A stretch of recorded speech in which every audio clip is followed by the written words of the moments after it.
In the bottom left, a player who's starting to get on a roll. He might win this for his entire team. The champion of BlizzCon last year. MVP Genius. Genius.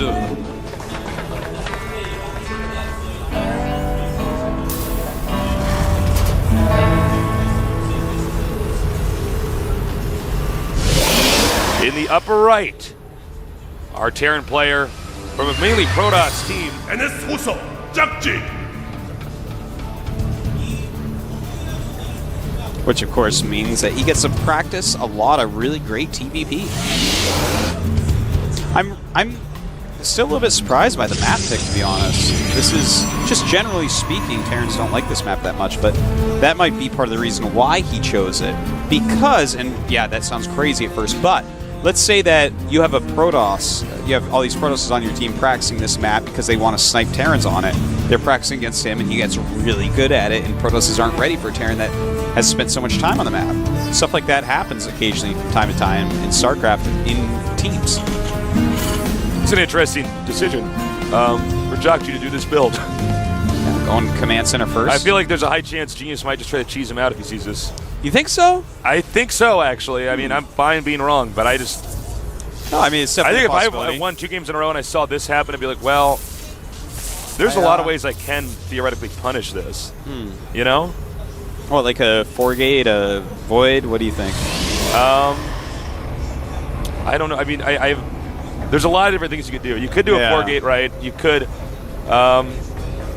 do the Blink Stalker rush. You could do a Void Raise. Yeah. I don't know. I just feel like, I mean, or you could even do Phoenixes, just because they're not going to have as many Marines out right away.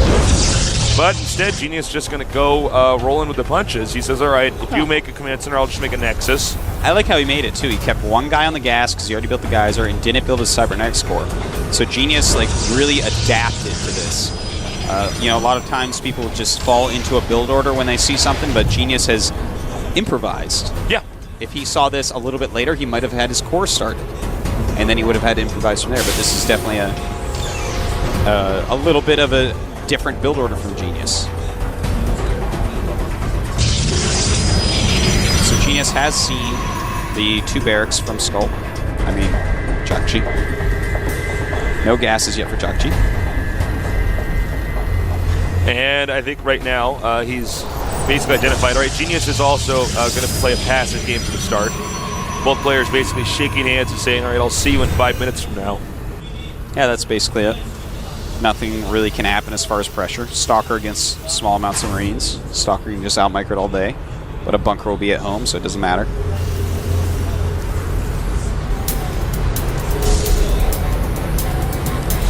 So Tasteless, as we started this season, did you think it would be seeing these 2 teams vie for a position in the finals against Prime? No, I didn't. Absolutely did not. That's the P button on the Crane keyboard.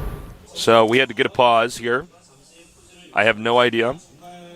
Put my money on one of these guys hitting Control S, and once again, I don't know, man. Just turned off the sound. It's always a sound problem. Cameraman in there, trying to help. He's like behind him, like yelling at him. He's like, "Well, you make pros." He's like, "Go overboard." He's like, "Shut up, man. Shut up." Are you having people do that when you're playing? You're like playing a game and somebody's just like telling you to do the wrong thing? Well, I don't really play in front of a lot of people. I like to watch you play. Yeah? You like to watch me get angry, you mean? Yeah, I do. I watch like Dan lose. Oh, it's a monitor issue, it looks like. Oh, my God. He's been playing without a monitor all game long. He had the build so memorized that he's like, wait a minute. All right, Artosis. Yes. Ask me something. Let's go. Let's do this. Okay. What's your favorite Disney movie? Aladdin. Correct. That's the best one. Yeah, you got it, man. Some people might say Lion King. They're actually wrong. And they're so wrong, actually. That's like a silly answer. No one says Lion King. Don't be dumb, Tasteless. No, nobody. Don't be dumb like people who would say Someone's Lion like King. Beauty and the Beast. I'm like, are you joking? Are you Beauty joking? and the Beast. All right, ask me another one. Let's go. I would not want to turn into a prince. I would rather be a rich monster. I know, right? Like, I would much rather be a beast. Like all my silverware and stuff dances. He like has and to turn sings. into like a human. No, you don't. No, forget Chicks that, man. dig beast men. Absolutely. They absolutely dig Chicks that, dig right? beast men. I know. There's a whole category of men that are just beast men, terrorizing. And he has a castle anyways. You know he's rich. He's rich, man. Chicks dig guys with money. He looks good in that jacket as a beast, I tell you that. He looks sharp. He's he looks a handsome. sophisticated beast. Women don't care about appearance as much as men do. Would never turn into that. Never. Stupid story. And speaking of which, the Little Mermaid, doesn't she, like, grow legs at the end or something, Ariel? Yeah. You know what? Forget that. I want a fishtail. I want a fishtail, too. Mermaids are not hot if they don't have their fishtails. If he loves you, he'll move to the beach. He'll live on a boat. Yeah. That's He'll right. make it happen. That's the whole movie where it's like, you have to deny your nature and actually become something else. That's terrible. That's terrible. Why didn't he magically grow a fishtail? Yeah. Because what, being a human's better than being a mermaid? I don't think so. I don't either. How do mermaids reproduce? How does a mermaid baby born? Male mermaids have fish upper bodies and male lower bodies. Oh, wow. Isn't that sexy? That's Think just the about that. sexiest thing in the world. Joseph. No, I a made that giant up. fish's head. I made that up, but that would be like the least attractive thing ever. Well, you know, it depends on what you're into. I guess that's true. You know what? I stand corrected. I'm like, okay, I admit it. I'm into that. I'm into that. All right. Don't check the videos on my computer. All right. Nice job here just controlling that ramp. Not the one that we just saw back there, like ramp number 2 or whatever, but actually the one that's outside the front of the expansion. Oh. Genius just going up very standardly into a 3-gate robo, getting another couple gases very quickly. I think he's going to do the same exact build as last game.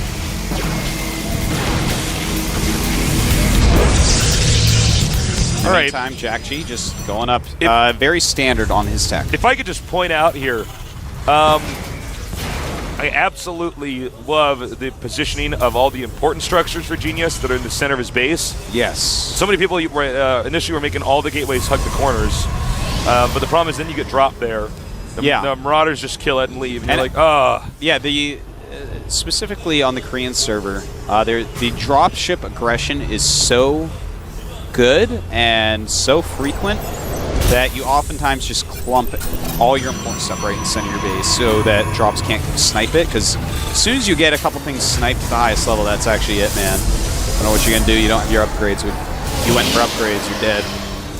So we'd have double forge on the way, upgrading, being chrono boosted. This is just, I love this strategy, man. It's so nice. Double forge. I think the first player to actually go double forge in this matchup a lot was Liquid Tyler, though. He's been doing it since, like, the beta. Well, you know no, man, what you do is you go double forge for a bit, and then you make Colossi. That's kind of what people are doing right now. Well, you know what it's nice about going double forge is it allows you to really utilize the chrono boost throughout the game. That's very true. Tasteless dropping mad knowledge. It's a great thing to use chrono boost on, and not just that, it transitions better than basically anything, because nothing is more long-term than upgrades. They take a long time, they take a big investment, and that's like how you transition into like a very healthy later part of the game. It's hard to make wrong decisions when you have 3-3, man. Well, it's just, you know, I think a lot of people aren't even paying enough attention to what the upgrades of their opponents are.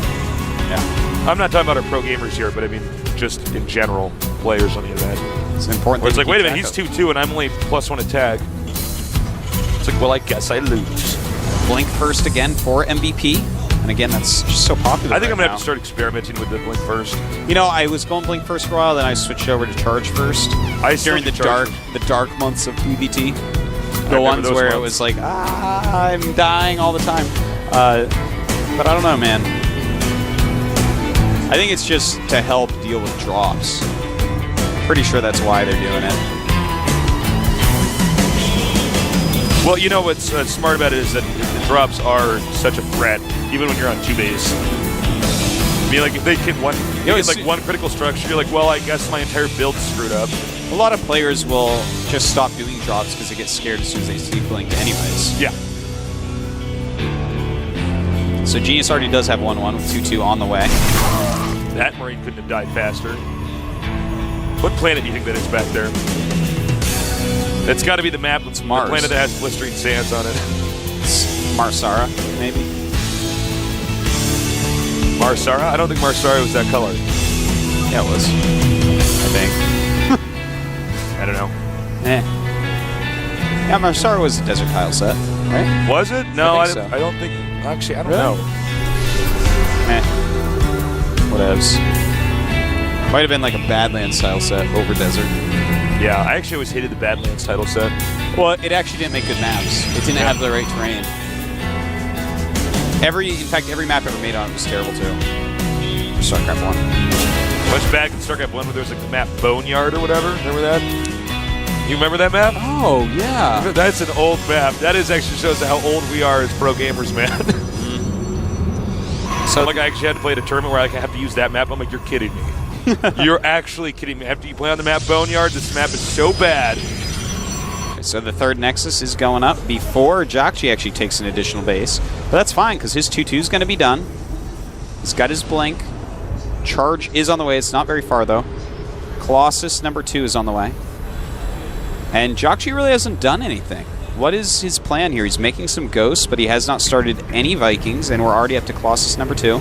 That's a cool thing about going for the Forge Rush. People are like, well, okay, upgrades, that means I need ghosts, because that lends itself to high Templar tech, and as well as using sentries, because you have so many gateway units and whatnot. But Well, also just switching right over into Colossus, you're like, well, you don't have... I mean, what does his opponent have here that's good at battling what he has? Jakchi right now has 1-1 against 2-2. And he has Ghosts against Colossus. he might actually want to stim and run in. Oh, actually, it's too late now. Never mind. I was going to say you could stim and run in there and try to hit the Nexus, but Protoss is going to be prepared. Charge still not done. All he needs to do is wait till charge is done. 26 charge zealots are out. With 2-2, that's pretty sick. You know, being one upgrade up on your opponent is quite helpful. But being two, like Genius is right now, is so good. Well, you know, I think this is what all the Protosses need to start doing, is just doing these Forge upgrade rushes, because it's... Well, you want to utilize the, you know, the powers and abilities that give your race an advantage. And that's exactly what you're going to do in this situation, is there's actually no way to beat a Protoss and upgrade counter boosting. Well, this planetary going up, but... Indecisive Zealots. Like, oh, in fact, he lifts it right off, knowing he's going to take too much damage from those. That was actually an unbelievably effective harassment. That was so good by Genius.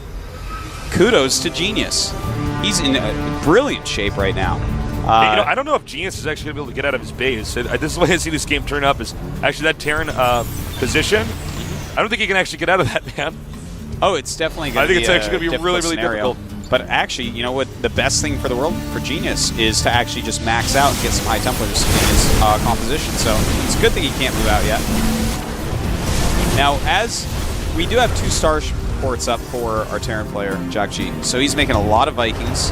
It's going to help out. There are only 3 Colossi, which is such a great number against Vikings, because there's no right number of Vikings to get against 3 Colossi. Oh, that's you're very smart today, Artosis. That's actually a great point. Thank you. And that's so nice. He's going to tech up, get his high Templars out, maybe some Archons. Everything is just looking so nice for Genius. And yeah, he's going to go Archons instead of Storm. I would love to see him get Storm, though. Actually see no reason not to. When your opponent's just sitting there and you've had 3 base up longer than him in this matchup, get Storm. All right, here we go. He is attacking out. Tastes a lot. Oh my God, EMPs everywhere. Everything's been I think EMP'd. literally everything is being EMP'd except for that Colossus. He's chasing him down now, and this is where upgrades really start to show you what elite he has. What are the upgrades with the Terran, Artosis? Terran is at 1-1, Tasteless, against the 3-2 of Genius, and that is why he just crushed that battle. If it was equal upgrades, it definitely would have looked different. Terran, I think, may have won that or held that. Both of them probably would have retreated from it. Absolutely insane by Genius. So well is he playing. His Prox Pylon rallying in some more units. Oh, nice. Mowing down the Vikings. Now, Vikings do pitiful damage against 3-2 Colossus. It's like just so good for Genius right now. He actually salvaged the bunkers. That was a peculiar decision. So like I said, have less defense. Building placement very good against That's charge GG, lots. man. This is actually GG here, I think. Yeah, Genius is killing There's actually everybody. no way. He doesn't even have he doesn't even have SCVs, excuse me, at that expansion. All right, now the SCVs have been transferred there. And, well, I don't know, man. There are only 2 Colossi, which helps out a little bit. One does go down. Nice blinking behind to let the Archons and the Zealots do the damage. This is one of those moments for turn players where he's like, oh, I killed the Colossus, but I lost the game. GG. Uh-oh. Time to break open the emergency glass and pull out the Dongre goo. Wow. That's Take right. a look at frustration. Yakchi's so unhappy. He let his team down. So it's now time for Sage then, isn't it? His team was chanting his name. Well, I'm actually so happy to see the return of Genius. He's actually so smart when you can tell he's practicing and caring, but it seems like for so long he wasn't. He was just like riding his leftover skill from earlier. Like the stuff he figured out week 2 of the beta. Yeah, but now suddenly today, he's like, no, I'm back. And God, does he look good. Seriously, does he look good or what, Tasteless? He looks damn good, man. So it's time for Sage. Sage is coming out. And it's just this. Oh, yeah, I said Dongre goo. He has to start on a PvP. That's dangerous. Yeah, PvP. But Sage. PvP is different than it Did used you to be. hear earlier I said it's time to open up the emergency glass and bring out Dongre goo? You've actually done that like 10 times today. I actually suck today, guys. I'm so sorry. I'm so sorry. I'm a human being. So yeah, let's get Sage out here. And PvP is volatile. It is. The new PvP though has not been completely figured out yet. It's not as volatile as the old PvP. That's for sure. That's for sure. If you're actually really solid at PvP right now, it's going to go likely to a much longer game.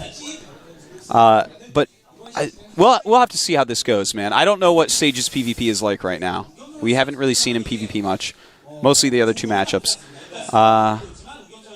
If he gets through Genius, then everything gets really exciting. Yeah. Because then it's like, okay, Sage is where we know Sage thrives, which is killing Terrans and Zergs.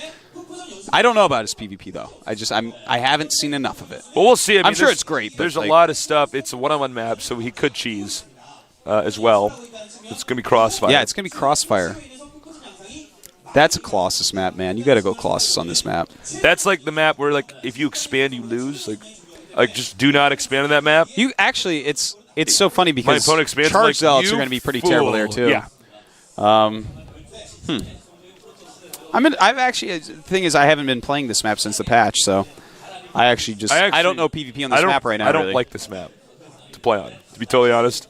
I actually have a really fun time playing on this map. Do you really? Honest. I played a lot of customs on this map. Who's it going to be? Actually, we already know it's Sage. Yeah. Sage gets his Sage staff that he can cast spells with and fight with. He like throws it on the ground and it turns into a snake.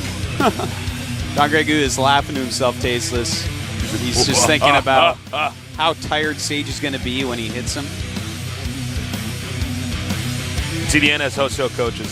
Pretty nervous. Look at this guy. He's like, He's yeah, so man. He's like, I'm the MVP coach. What are you going to do? My nerds are owning. All right, Sage. Can he do it? So are there any traps in this headphone? No. Wait. Okay, no, there's no traps in the headphone. That's how much he scouts, folks. That's how much he scouts. MVP team could have put something that had daggers going in his ears and he would have just died. Genius. He's just like, I don't know. Well, Genius hasn't been on a roll like this in a while. This is like actually long the best day time. ever for him. Yeah, this is the best I've seen him play since back near, like, maybe directly after BlizzCon, you know? Right near directly after BlizzCon. Yeah. All right, we're going to have a 5-minute break, guys, so don't go too far away. This is the GSTL.